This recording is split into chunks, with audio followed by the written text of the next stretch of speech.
আজ বন্ধুরা রান্না করেছিলাম রুই মাছের ঝোল ডাঁটা আর আলু দিয়ে।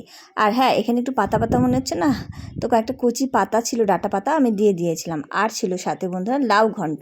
তো অর্পণ আর অর্পণ বাপি দেখতেই পাচ্ছ সকাল সকাল খেতে বসে গেছে। আর অর্পণের তো গরমের ছুটি দিয়েই দিয়েছে, তোমাদের এর আগেও বলেছি আগের ভিডিওতে।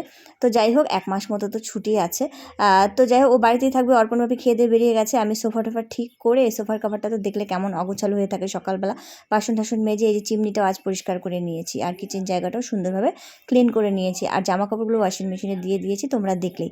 এদিকে জামা কাপড়গুলো ধোয়া হতে থাকে, এদিকে আমি বাকি কাজগুলো সব করে নিচ্ছি। ঘরটাও মুছে ফেললাম ফাইনালি। তারপর স্নান করে যে ছাদে দেখতে পাচ্ছ হাওয়া আর ওয়েদারটা একটু মেঘলা মেঘলা, রোদ নেই।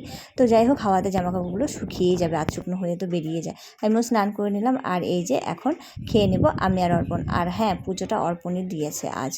তো সব মিলে মিনি ব্লগটা ভালো লাগলে লাইক করো অ্যান্ড সাবস্ক্রাইব।